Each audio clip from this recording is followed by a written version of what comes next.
Now, in terms of, I guess, things like cash flows and stuff like that, for a lot of people that are selling properties, the date of 30th of June or the 1st of July does make a hell of a difference, doesn't it? It does. It does in terms of planning.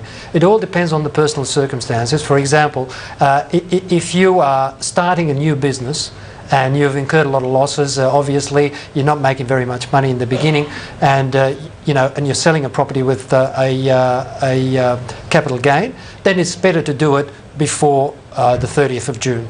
Sign that contract, get that money into it, because at the end of the day you will take advantage of the lower tax rates. On the other hand, if you are retiring, or if you're a mum and you're going into you know, one of the professional women perhaps, and you're going to have children and you're going to be off work for about 6 months or a year or so, then the next year it's better to sell in the subsequent year. I was talking to some clients today in exactly that circumstance, and you know, the idea was, yes, I'm going to go to have children, and therefore it's better to put the capital gain and take advantage of the lower tax rates in the next year. Sure. Now, Doug, who's kind of buying and selling at the moment? Is it investors, home buyers? Who's kind of out there transacting at the moment? Well, it's business as usual, really, to be fair. As we were saying, it's changing circumstances. People always move, buy and sell for any number of different reasons. I suppose the only change in the marketplace is that we've seemed to see more investors now coming to the surface, which is very encouraging. Maybe not so for the first-time buyers they're competing against, but nonetheless, I think that shows a confidence in the market as a whole. Yeah, and you've brought a couple of properties with you that we're going to pull up on the screen, and we'll start off with one that's in a place called Harris Park, just to show really it is fairly cheap still to buy in the area. Do you want to tell us a bit about this property? Absolutely. I mean, the first thing I'll say is what it perhaps lacks in curb appeal, it more than makes up in commercial viability. I mean, the property itself is on for a shade under 260,000, but at the moment it's retrieving 300 a week in rent, which is a fairly decent rental that's yield. about 6% return, which is pretty good. It is. I mean, it's more than the national average, that's for sure. So, look, Harris Park is a suburb which is just west of Parramatta. It's obviously mainline railway station, you know, good local shops, amenities. So I think it's a very good first investment. So if someone's considering doing something, it's a toe in the water because of the modest outlay to start with, if you like. Now, the general rule in Australia before was that you'd normally look at a 5% return. So a 260 grand property would normally get 260 a week. Whereas certainly for a lot of the prime areas and say the eastern suburbs, you're lucky to get probably 4.5%. So 6%, is that a reasonably average return, say in Sydney's western suburbs in terms of rent? Oh, look, yeah, anywhere between 5 and 7, so absolutely. Look, we look for anything more than 5 as being a good investment. So in this instance, it's definitely a good investment. Yeah.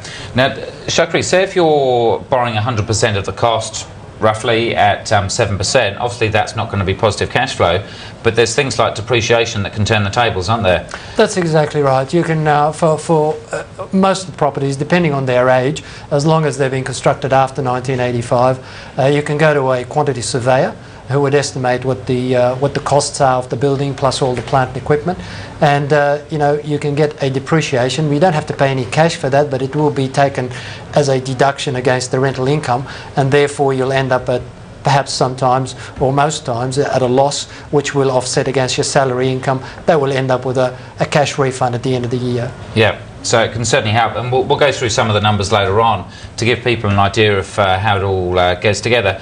Generally, as Harris Park, what's the expectations in terms of growth over the next few years?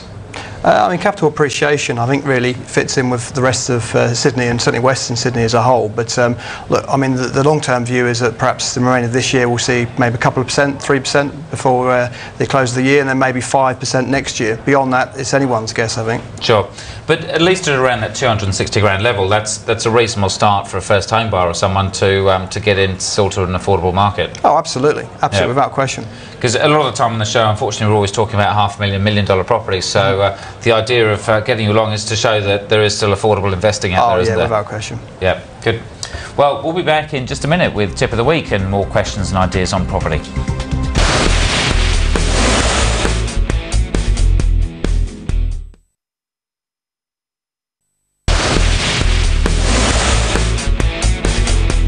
Welcome back to the programme. Tonight we're joined by Shakri Barbara from Property Tax Specialists and Doug Driscoll from Starr Partners.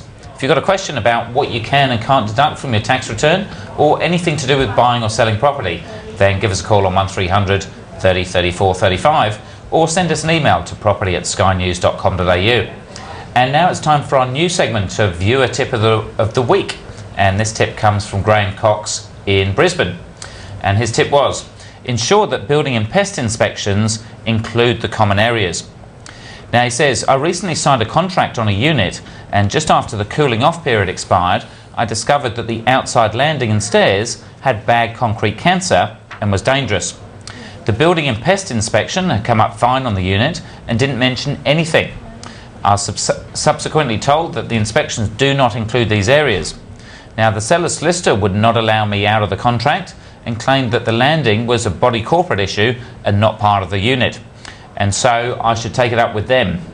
I forced the issue and had to fight hard with an engineer's report and some tough emails, and eventually they let me out of the contract. So he was very happy with that. Now, I'm not sure of the ins and outs. Certainly when I get my building inspections done, they generally do go around the whole of the building, and I think it's certainly something worth making sure that they do. But it's good that people are actually getting these reports, and I don't know if all solicitors would let them out, so I think Graham's got off pretty lightly here. But how many people do actually do these building inspection reports and pest reports and strata reports? Because when they go to auction, there's no guarantee that they're going to win at auction, are they? No, I think it's becoming more prevalent, there's no question about that. What amazes me, when someone buys a car, they spend an hour under the bonnet, have a look at the engine, they go around kicking the tyres and they're there for a good couple of hours, but yet when they're buying a property they're only there for 20 minutes and invariably they don't get a report of this nature. So my view is that, look, probably spend anywhere between $1,000 and $3,000 on one of these reports, dependent on how in-depth it is, but it's money well spent. And my advice to any of your viewers would be to spend that money, because God knows what could happen in terms of the pitfalls. Because some of those costs can be hundreds of thousands, can't they? Oh, absolutely. And I think it's fair to say that Graham had a very near miss and he got away lightly, as you said. Yeah. Now, Shakri, as an accountant, obviously you've got people coming to you, going through house purchases and everything else. What are, I guess, some of the bits of advice you might give them, or some of the other professionals that maybe they should be getting advice from? We start out always, there are some, firstly the pest inspections are a must if they're already determined.